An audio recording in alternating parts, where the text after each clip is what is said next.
Alright guys, how's it going? Welcome back. Can I firstly just say a big thank you to everyone who's subscribed, because we've now hit 100,000 subscribers, which just blows my mind. So yeah, big thank you to everyone who has subscribed. Anyway, on to today's car. Today I'm in this 2016 Mercedes CLA. The CLA was launched in 2013 and ran until 2019. It's basically a Mercedes A-Class with a boot. A Mercedes A-Class saloon, if you will. It's another example of Mercedes making lots of niche cars for pretty much every single person on the planet. But in the case of the CLA, I do quite like it. I do see the appeal. Firstly, let's talk about the styling. I know styling is subjective, of course, but let me tell you what I think, because after all, my opinion is pretty much all I have. When the CLA first came out, I loved it. It was unique, it was interesting, it was different. But now, 7 years on, I've changed my mind slightly. I still think the front half looks great, but the back half looks kind of droopy, like a 7-day-old party balloon. The back half of the car on just looks a little bit soggy. It looks like a Mercedes C-Class that's been parked too close to a bonfire and it's kind of just melted. But I do like the aggressive front end, and that grille. I mean, it's a magpie's wet dream, very blingy. And from that diagonal 3/4 angle, it still looks an Eiffel, especially in this colour combination. It does look very sporty. I also like the fact that the doors are pillarless, which, alright, they freeze up in the winter and you can't get in the car, but for, 10 months of the year, they're great. Anyway, by now you're probably thinking, you know what, I'm just going to buy a Mercedes A-Class and save myself a couple of grand. Well, not so fast.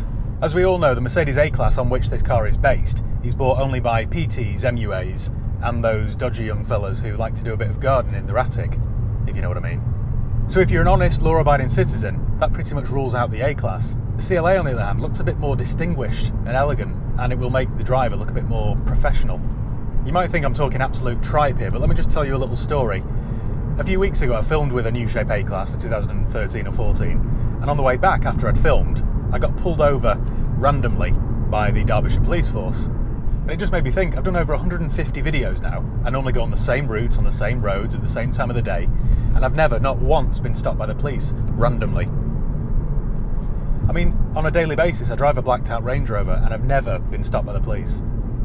So it just kind of confirms what I always thought, that the A-Class is bought by not-rights and ne'er-do-wells. Not my words, Carol, the words of the Derbyshire Constabulary. In addition to the styling, the only other real difference with the CLA over the A-Class is the size of the boot. The CLA has a much bigger booty.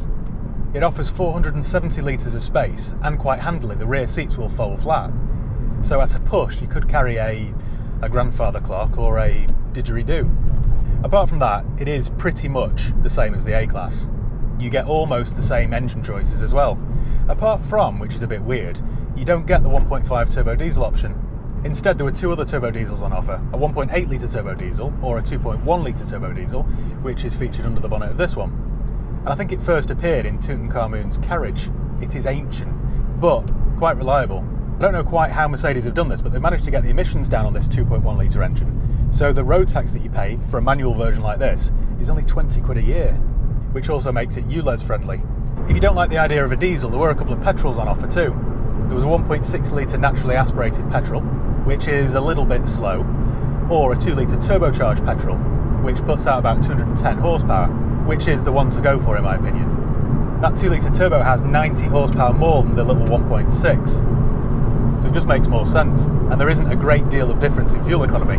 There was another petrol model on offer too, the Mercedes CLA 45 AMG, which, to be honest, I would only recommend you buy that if you're the kind of person who likes to keep a baseball bat beside their bed, and perhaps you've got one of those rhino posts on your driveway, because they are stolen for fun. Both petrol models will average about 32 miles per gallon, whereas the diesels will average 42 or 44 miles per gallon. And even more than that on a motorway run. You should touch 60 mpg from a diesel on the motorway. So they are very frugal cars. The interior is the same as the A-Class too. You're probably sensing a theme here by now, aren't you? I shall continue though, just in case you haven't seen the A-Class video. But I think overall the interior is very, very nice. It's really cool and stylish and sleek. It has some nice features too. The infotainment system in particular is nice and easy to use. And the display is superb. You can also have it with a reverse camera, which is excellent quality. The quality of that reverse camera is far better than many other more expensive and more modern cars. Range Rover should take note about that. It has this bolt-on iPad thing here, which I know some people don't like because it looks a little bit incongruous, but I like it, I always have done. And the driver can look at it without taking his eyes off the road. It also has sat-nav, Bluetooth hands-free, Bluetooth streaming. The sound system's very good. It's all very easy to live with. One thing I don't like about this though is the radio. This one has digital DAB radio, which just never works for me. I don't know whether perhaps I just live in a rural area and I can't pick up the signal, but it just never seems to work. It's always like having a conversation with Norman Collier. So as a result, I just never use it. I prefer FM, where you always seem to get a signal. But annoyingly, Mercedes have grouped the DAB and the FM stations all in one group. So rather than just have a choice of 6 or maybe 7 stations while you're sat at a red light, you've now got a choice of over 4,000, and the majority of which don't seem to work. Watch this, for example. So, I'll turn down the volume so I don't get any copyright strikes. Yep, the system may distract you, yes, I understand that. Right, so I want to listen to Smooth FM because I'm just in the mood to listen to Tracy Chapman Fast Car or Savage Garden Truly Madly Deeply. They are the only 2 songs they ever play on Smooth FM. So, right, I'm going through all the hundreds and hundreds of choices here, trying to find Smooth. There we go, Smooth. Smooth. So the only one that it's found is Smooth on DAB, and I haven't got a signal. So why can't I select Smooth on FM? It's quite irritating that. Most other cars have a separate submenu, so FM and DAB are in different places. It's just easier to get your head around. Anyway, I suppose that is a bit of a minor gripe, because on the whole, the interior is lovely. I love the design of the air vents, I love the design of the chunky, sporty steering wheel. The seats are very nice. They feel quite sporty and firm, but they're also not completely uncomfortable.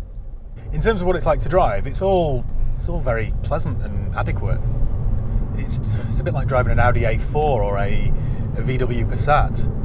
It's pretty much all the car you'd ever need, but it's a bit dull, I suppose. It is what it is. All these kinds of cars, whether it's a hatchback like a Golf or a small saloon like an Audi A4, they're all much of a muchness, really. And I can honestly say the CLA is no better and no worse. The ride on this AMG model is a little bit on the firm side. It's not completely intolerable. I haven't bitten my tongue while I've been talking, but it's not the most comfortable car. You can also hear a bit more road noise than I was anticipating. And when you put your foot down and the revs get higher, you do hear that old ancient engine droning away. So perhaps a bit more sound deadening wouldn't have gone amiss. Another good thing about the CLA is it's a very safe car. It scored top marks on its Euro NCAP safety rating.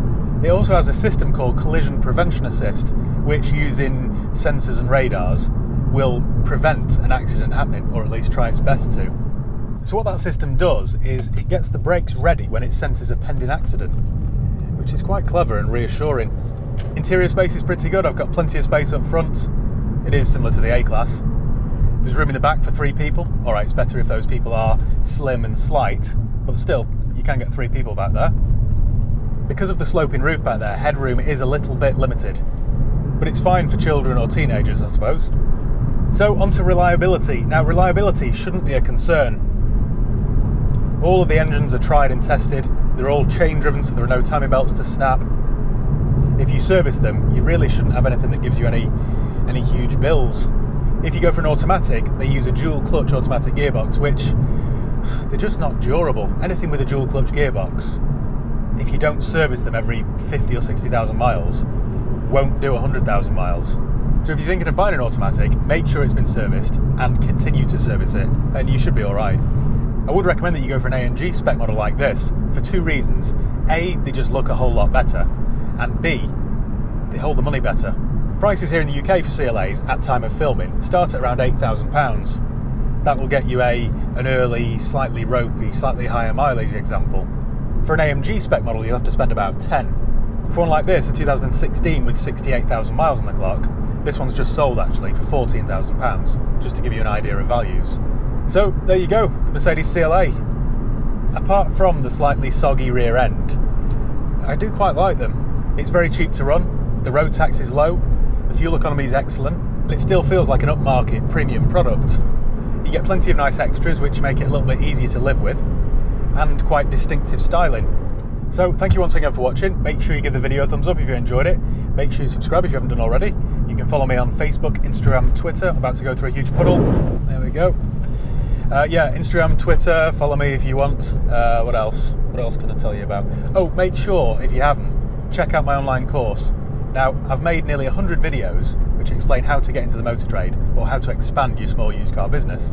So click on the link below and have a look for yourself. I've spoken to a handful of people who have already signed up for the course and they've been quite impressed with it. So if you are interested in getting into this job, then do check that out. So yeah, that's pretty much it. Cheers guys, thanks for watching. I'll see you next time.